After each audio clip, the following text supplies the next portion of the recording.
Hello students, SB ইনস্টিটিউটের YouTube চ্যানেলে তোমাদের সবাইকে ওয়েলকাম। আমি সুদেশনা বিশ্বাস। আজকে জিওগ্রাফির একটা গুরুত্বপূর্ণ ভিডিও নিয়ে চলে এসেছি। কেন গুরুত্বপূর্ণ তার কারণ তোমরা প্রত্যেকেই জানো, মানে যারা রেগুলার ভিডিও ফলো করো তারা জানোই যে আমাদের ফিজিওগ্রাফিক ডিভিশন চলছে এবং ফিজিওগ্রাফিক ডিভিশনের আজকে আমাদের কিন্তু লাস্ট ক্লাস হতে চলেছে। সেই জন্য ভিডিওটি আজকেও গুরুত্বপূর্ণ এবং পরবর্তী ক্লাসে আমরা কিন্তু পরের চ্যাপ্টার এবং এই চ্যাপ্টারের কিছু এমসিকিউ সম্পর্কে আলোচনা করব। আজকে আমরা ভারতের ভূপ্রকৃতি থেকে দ্বীপ অঞ্চল সম্পর্কে আলোচনা করব বা আইল্যান্ড সম্পর্কে আমরা আজকে আলোচনা করব। আজকের ভিডিওটাতে বিশদে যেভাবে আলোচনা করলে তোমাদের সমস্ত পরীক্ষার জন্য প্রস্তুতি একদম ভালোভাবে করা যাবে সেইভাবেই আজকে আমরা আলোচনা করব। ভিডিও ভালো লাগলে অবশ্যই লাইক করো, ভিডিও শেষে শেয়ার করো যদি ভিডিও কার্যকরী মনে হয়, আর তার সাথে আমাদের চ্যানেলটিকে সাবস্ক্রাইব করে আমাদের পাশে থেকো। সবার কাছে এটাই রিকোয়েস্ট। দেখো, আজকে আমরা ফিজিওগ্রাফিক ডিভিশনের মধ্যে আইল্যান্ড সম্পর্কে আলোচনা করব। সবার প্রথমে যদি দেখে নিই তাহলে আমরা দেখতে পেয়েছিলাম যে ভারতবর্ষ 3 দিক জলভাগ দ্বারা বেষ্টিত, যার জন্য ভারতকে উপদ্বীপীয় বলে আখ্যায়িত করা হয়। ভারতের পশ্চিম দিকে রয়েছে আরব সাগর, পূর্ব দিকে রয়েছে বঙ্গোপসাগর এবং দক্ষিণ দিকে রয়েছে ভারত মহাসাগর। এবার দেখো, আমাদের ভারতবর্ষে অবস্থিত দুটো সাগর, যেটা বঙ্গোপসাগর এবং আরব সাগর, সেই সাগরগুলোর মধ্যে কিছু দ্বীপ গড়ে উঠছে। কোন দ্বীপ রয়েছে? আগ্নেয় দ্বীপ, কিছু দ্বীপ রয়েছে প্রবাল দ্বারা গঠিত দ্বীপ। এবার দেখো, আজকে আমরা এখন সবার প্রথমে যেটা আলোচনা করব সেটা হচ্ছে বঙ্গোপসাগরের মধ্যে গড়ে ওঠা যে সমস্ত দ্বীপপুঞ্জ রয়েছে তাদের সম্পর্কে আজকে আমরা আলোচনা করব। প্রথমে দেখো, আগে আমরা দেখছি আন্দামান দ্বীপপুঞ্জ রয়েছে। তাহলে ভারতবর্ষের বঙ্গোপসাগরের মধ্যে যেটা প্রধান দ্বীপপুঞ্জ সেটা হচ্ছে আন্দামান ও নিকোবর দ্বীপপুঞ্জ। সেখান থেকে আন্দামান সম্পর্কে আমরা দেখে নেব। দেখো, আন্দামানের দুটো অংশ, একটা হচ্ছে গ্রেট আন্দামান আর একটা হচ্ছে লিটল আন্দামান। আমরা অবশ্যই ম্যাপ দেখে বুঝবো। তাহলে আন্দামানের কটা অংশ? দুটো অংশ, গ্রেট আন্দামান এবং লিটল আন্দামান। গ্রেট আন্দামান এবং লিটল আন্দামান যেটা ডানকান প্যাসেজ দ্বারা পরস্পর বিচ্ছিন্ন। তাহলে মনে রাখবে যে আন্দামানের দুটো অংশ গ্রেট এবং লিটল আন্দামান সেটা কি দ্বারা বিচ্ছিন্ন? সেটা ডানকান প্যাসেজ দ্বারা বিচ্ছিন্ন। গ্রেট আন্দামানের যেটা প্রধান দ্বীপ, সেই দ্বীপগুলোর মধ্যে কি কি রয়েছে? গ্রেট আন্দামানও কিন্তু অনেক ভাগ রয়েছে। প্রথমে দেখো রয়েছে নর্থ আন্দামান, দ্বিতীয় রয়েছে মিডল আন্দামান, তৃতীয় সাউথ আন্দামান, চতুর্থ হচ্ছে বর্তাং রয়েছে, তারপরে দেখো পঞ্চমে রয়েছে রুটল্যান্ড এবং ইন্টারভিউ রয়েছে একদম লাস্টে। তাহলে গ্রেট আন্দামানের যে সমস্ত দ্বীপ রয়েছে সেগুলো হচ্ছে এখানে রয়েছে। এরপর দেখো, আন্দামানে আমরা যেটা দেখতে পাই সেটা হচ্ছে কি প্রায় 265টা দ্বীপের সমাহার নিয়ে আন্দামান এবং নিকোবর দ্বীপপুঞ্জ গড়ে উঠেছে। এবার দেখো, আন্দামানের দুটো আগ্নেয়গিরি, একটা হচ্ছে ব্যারেল আরেকটা হচ্ছে নারকন্ডাম। ব্যারেল কিন্তু জীবন্ত আগ্নেয়গিরি, যেটা ভারতের একমাত্র জীবন্ত আগ্নেয়গিরি। সেটা কোথায় দেখতে পাচ্ছি? আমরা আন্দামানে দেখতে পাচ্ছি। ভারতের একমাত্র সক্রিয় আগ্নেয়গিরি ব্যারেল, এটা হচ্ছে ভালো করে পড়বে, আন্দামান দ্বীপপুঞ্জে অবস্থিত। আন্দামান দ্বীপপুঞ্জের অধিবাসীরা নেগ্রিটো শ্রেণীভুক্ত, অর্থাৎ আফ্রিকাতে যারা নিগ্রো তারাই কিন্তু এই আন্দামানের নেগ্রিটো পর্যায়ের অন্তর্ভুক্ত। আন্দামান বাসীদের মধ্যে রয়েছে গ্রেট আন্দামানি, জারোয়া, ওঙ্গি আর সেন্টিনেলি।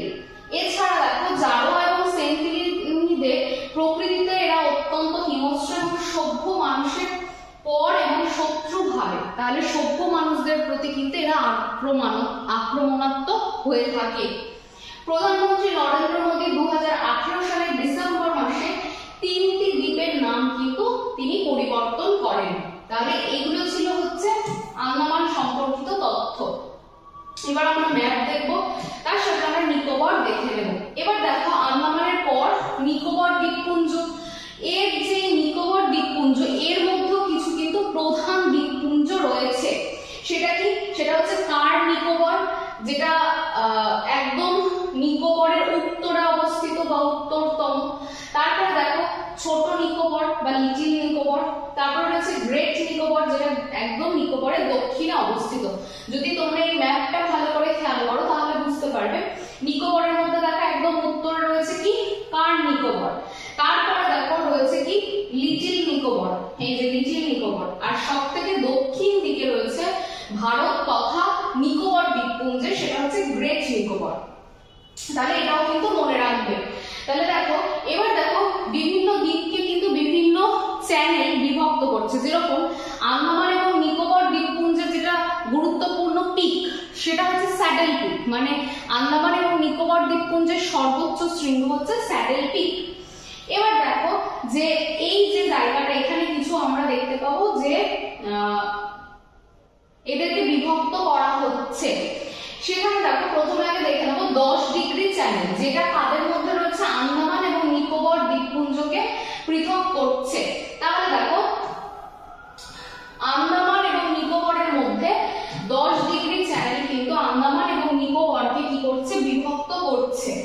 এরপর দেখো গ্রেট নিকোবর দ্বীপটি নিকোবরের দ্বীপপুঞ্জের বৃহত্তম, তাহলে গ্রেট নিকোবর কি সবথেকে বৃহত্তম এবং সবথেকে দক্ষিণতম দ্বীপের মধ্যে রয়েছে। এরপর দেখো যে পার্সনস পিগমেলিয়ান পয়েন্ট বা ইন্দিরা পয়েন্ট হলো গ্রেট নিকোবর তথা ভারতের দক্ষিণতম বিন্দু। তাহলে সবথেকে ভারতের সাউদার্ন মোস্ট পয়েন্ট হচ্ছে এটা, যেটাকে আগে বলা হতো পিগমেলিয়ান পয়েন্ট, বর্তমানে যেটার নাম হচ্ছে ইন্দিরা পয়েন্ট। এরপর দেখো নিকোবর দ্বীপপুঞ্জের যে দ্বীপগুলো সেটা কিন্তু অধিকাংশ প্রবাল দ্বারা গঠিত। এবার কথা হচ্ছে যদি কোশ্চেন দেয় যে আন্দামান এই দ্বীপটা কি দ্বারা গঠিত, তাহলে মনে রাখবে যে আন্দামান দ্বীপপুঞ্জ কিন্তু আগ্নেয় দ্বীপ, অর্থাৎ সমুদ্রের গর্ভে অগ্নুদ্গমের মাধ্যমে যখন লাভাটা বাইরে বেরিয়ে আসছে সেটা ধীরে ধীরে জমা হয়ে শীতল হয়ে এই দ্বীপটা গড়ে উঠছে। তাহলে লাভা গঠিত বা আগ্নেয় দ্বীপ হচ্ছে আন্দামান দ্বীপ। আর নিকোবর দ্বীপ হচ্ছে, নিকোবর দ্বীপের ক্ষেত্রে ভালো করে মনে রাখবে যে এটা কিন্তু প্রবাল গঠিত দ্বীপ। এবার কথা হচ্ছে প্রবালটা কি, প্রবাল হচ্ছে যাদের দেহের বাইরের আবরণটা ক্যালসিয়াম কার্বনেট দ্বারা গঠিত এবং এরা মারা যায়, যাওয়ার পর কিন্তু অনেক প্রবাল একত্রিত হয়ে সমুদ্রের বক্ষে জমা হতে হতে প্রবাল প্রাচীর তৈরি হয় এবং এই দ্বীপপুঞ্জগুলো কিন্তু সেভাবেই গঠিত হয়। প্রবাল একটা কীট, সেই কীটটা মারা যাওয়ার পর তার দেহের ওই যে ক্যালসিয়াম কার্বনেটের আবরণ সেটা জমাটবদ্ধ হতে হতে হতে হতে দ্বীপপুঞ্জ কিন্তু তৈরি হয়। তাহলে আন্দামান হচ্ছে আগ্নেয় দ্বীপ আর নিকোবর হচ্ছে প্রবাল দ্বীপ। এরপর দেখো যে নিকোবর দ্বীপপুঞ্জ কোরাল দ্বারা বা প্রবাল দ্বারা গঠিত। গ্রেট নিকোবরে নিকোবরি সোসপেন উপজাতি বসবাস করে। তাহলে এইটা হচ্ছে আন্দামান নিকোবরের ছবি।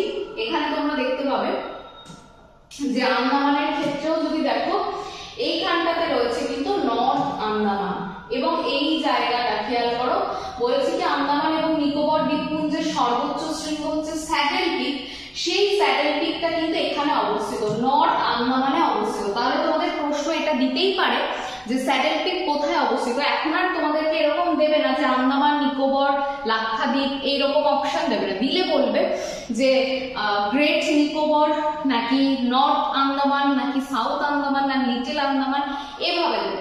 তাহলে তোমরা নিখুঁত ভাবে এই জায়গাটা মাথায় রাখবে, নর্থ আন্দামানে স্যাডেল পিক অবস্থিত।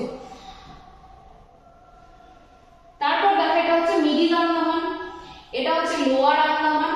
এখানে দেখো সেভিটেল আইল্যান্ড যেটা সেটা এখানে রয়েছে, আর পোর্ট ব্লেয়ার সেটা কিন্তু এই জায়গাটাতে অবস্থিত, আর এটা হচ্ছে লিটল আন্দামান। তাহলে আন্দামানের উত্তর মধ্য এই যে ভাগটা তার সঙ্গে যেটা লিটল আন্দামান সেটা বিভক্ত হচ্ছে কত ডিগ্রি চ্যানেল দ্বারা, সেটা বিভক্ত হচ্ছে কিন্তু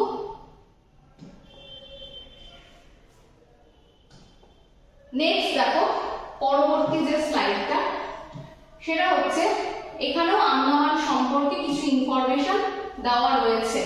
সেটা কি সমগ্র আন্দামান এবং নিকোবর দ্বীপপুঞ্জের সর্বোচ্চ শৃঙ্গ স্যাডেল পিক, যেটা কোথায় অবস্থিত, যেটা উত্তর আন্দামানে অবস্থিত।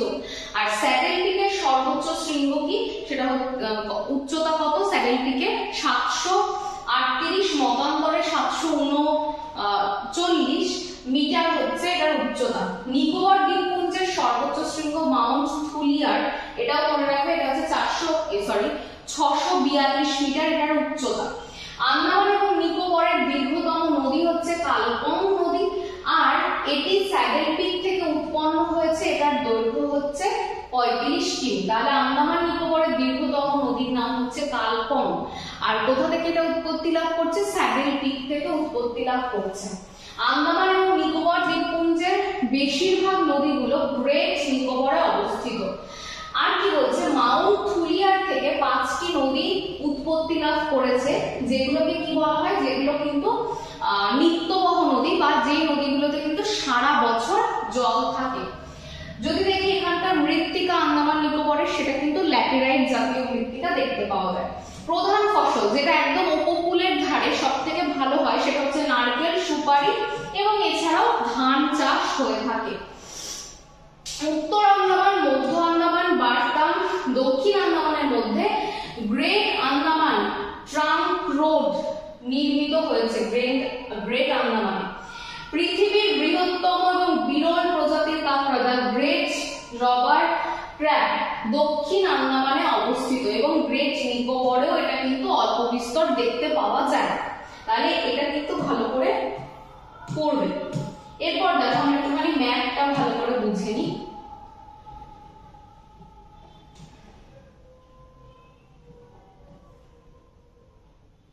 দেখো লাক্ষাদ্বীপটা আমরা পরে দেখবো, আগে আমরা কিছু চ্যানেলগুলো দেখে নিই। সেটা কি? সেটা হচ্ছে এখানে দেখো নর্থ আন্দামান আছে, এখানে মিডল আন্দামান আছে। দেখো নর্থ আন্দামান এবং মিডল আন্দামানের মধ্যে কি রয়েছে? ব্যারেন আইল্যান্ডটা রয়েছে, আর নর্থ আন্দামানে রয়েছে নারকোন্ডাম আইল্যান্ড, মানে নারকোন্ডাম যে ভলক্যানোটা সেটা রয়েছে কোথায়? নর্থ আন্দামানে, আর ব্যারেন রয়েছে মিডল আন্দামান। আর দেখো সাউথ আন্দামান রয়েছে। এবার কথা হচ্ছে যে সাউথ আন্দামান আর এখানে রয়েছে লিটল আন্দামান। এই সাউথ আর লিটল আন্দামানকে বিভক্ত করছে যে প্যাসেজটা, সেটা হচ্ছে ডানকান প্যাসেজ। তাহলে সাউথ এবং লিটল আন্দামানকে বিভক্ত করছে ডানকান প্যাসেজ। এরপর দেখো লিটল আন্দামান আর নিকোবর, একে বিভক্ত করছে কি? 10 ডিগ্রি চ্যানেল। তাহলে দুটো ভালো করে পড়তে হবে। একটা হচ্ছে আন্দামানের মধ্যেই আন্দামান এবং লিটল আন্দামান, মানে সাউথ আন্দামান এবং লিটল আন্দামানের মধ্যে ভাগ করছে ডানকান প্যাসেজ, আর লিটল আন্দামান এবং নিকোবরের মধ্যে কি রয়েছে? 10 ডিগ্রি চ্যানেল রয়েছে। এরপর দেখো কি পরের স্লাইডে আমরা আগে দেখে নিই লাক্ষাদ্বীপ সম্পর্কে, তারপর আমরা বাকি জায়গাগুলো পড়ব। দেখো লাক্ষাদ্বীপে কি? লাক্ষাদ্বীপ অবশ্যই ভারতেরই অন্তর্গত, এবং সেটা কোথায় অবস্থিত? সেটা আরব সাগরের ওপর অবস্থিত। তাহলে ভারতের দক্ষিণ পশ্চিমে আরব সাগরের মোট 36টা, খুব কম, যেটা আন্দামান নিকোবরে প্রায় 265টা দ্বীপ নিয়ে গড়ে উঠছে, সেখানে দেখো লাক্ষাদ্বীপ মাত্র 36টা দ্বীপ নিয়ে গড়ে ওঠা একটা দ্বীপপুঞ্জ। সমস্ত দ্বীপগুলোর মোট আয়তন যদি দেখি তাহলে সেটা কত? 32 বর্গ কিমি। এটা ভারতের ক্ষুদ্রতম কেন্দ্রশাসিত অঞ্চল। তাহলে লাক্ষাদ্বীপ কিন্তু শুধুমাত্র দ্বীপপুঞ্জই না, এটা কিন্তু ভারতের কেন্দ্রশাসিত অঞ্চলের মধ্যেও পড়ছে। লাক্ষাদ্বীপের রাজধানী কি? লাক্ষাদ্বীপের রাজধানী হচ্ছে কাভারাত্তি। তাহলে এটাও কিন্তু ভালো করে দেখবে। এরপর দেখো লাক্ষাদ্বীপ কি দ্বারা গঠিত? সমস্ত কিন্তু কোরাল বা প্রবাল দ্বারা গঠিত। যেটা আমরা দেখেছিলাম যে আন্দামানের ক্ষেত্রে আগ্নেয় দ্বীপ আর নিকোবরের ক্ষেত্রে প্রবাল দ্বীপ, লাক্ষাদ্বীপও কিন্তু এক ধরনের প্রবাল দ্বীপের অন্তর্গত। মিনিকয় লাক্ষাদ্বীপের সবথেকে বৃহত্তম এবং দক্ষিণতম দ্বীপ। এটাও কিন্তু খুব ইম্পর্টেন্ট। মিনিকয়কে বলা হচ্ছে লাক্ষাদ্বীপের সবথেকে বৃহত্তম এবং দক্ষিণতম দ্বীপ। এখানে একটি আবহাওয়া পর্যবেক্ষণ কেন্দ্র বা ওয়েদার অফিস, সেটা অবস্থিত এই মিনিকয়তে। লাক্ষাদ্বীপের দক্ষিণে ভারতের ক্ষুদ্রতম প্রতিবেশী এবং স্বাধীন রাষ্ট্র মালদ্বীপ অবস্থিত। তাহলে লাক্ষাদ্বীপের দক্ষিণে রয়েছে ভারতের ক্ষুদ্রতম প্রতিবেশী দেশ, যেটাকে মালদ্বীপ বলা হয়। মিনিকয় এবং মালদ্বীপ সেটা কিন্তু 8 ডিগ্রি চ্যানেল দ্বারা বিভক্ত। এবার আমরা দেখে নেব যে এখানে কিভাবে লাক্ষাদ্বীপের মধ্যে কোন কোন চ্যানেল রয়েছে সেটা কিন্তু দেখে নেব। তাহলে 10 ডিগ্রি চ্যানেল বললেই মনে থাকবে তো যে প্রত্যেকের এই ছবিটা ভালো করে দেখে রাখবে। 10 ডিগ্রি চ্যানেল বললেই সেটা হবে লিটল আন্দামান এবং নিকোবর। আর যদি এটা হয় যে 8 বা 9 ডিগ্রি চ্যানেল, সেটা কিন্তু হয়ে যাবে লাক্ষাদ্বীপ এবং মিনিকয়ের মধ্যে। তাহলে লাক্ষাদ্বীপ এবং মিনিকয়ের মধ্যে কত ডিগ্রি চ্যানেল রয়েছে? 9 ডিগ্রি চ্যানেল রয়েছে।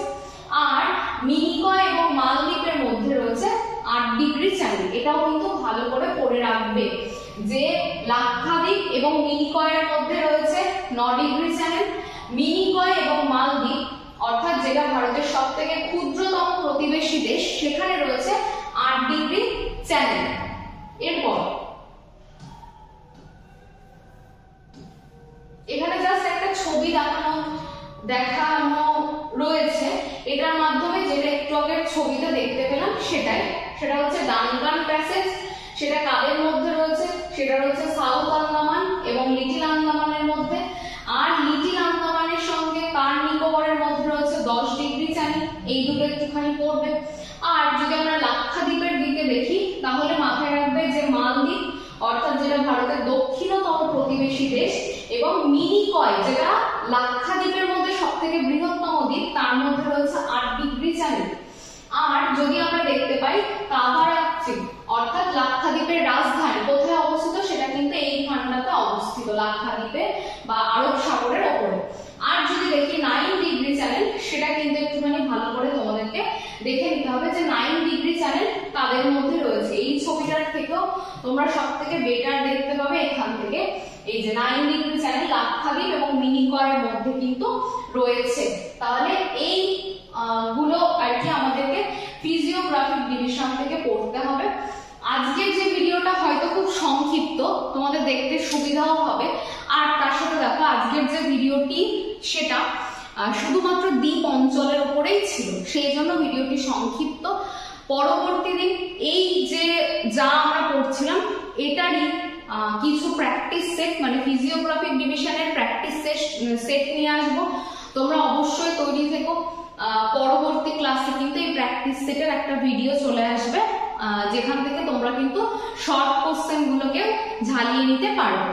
তাহলে আজকে এই পর্যন্তই থাক জিওগ্রাফির ভিডিওটি। ভিডিও ভালো লাগলে লাইক করো, শেয়ার করো, কমেন্ট করো। চ্যানেলে নতুন হলে অবশ্যই চ্যানেলটিকে সাবস্ক্রাইব করে পাশে থাকা বেল আইকনটিকে প্রেস করে রেখো, তাতে তোমরাই নিজেরা উপকৃত হবে। কারণ এখানে সরকারি চাকরির প্রস্তুতির বিভিন্ন রকমের কিন্তু আপডেট দেওয়া হয় এবং তার সাথে সাথে কিন্তু ভিডিও তোমরা পাও, যেখান থেকে চ্যাপ্টার ওয়াইজ প্রত্যেকটা কিছু কিন্তু তোমরা নিজেরা প্রস্তুতি নিতে পারো। তাহলে আজকে এই পর্যন্তই। সবাই সুস্থ থেকো এবং ভালো থেকো। দেখা হচ্ছে পরের ভিডিওতে। ধন্যবাদ।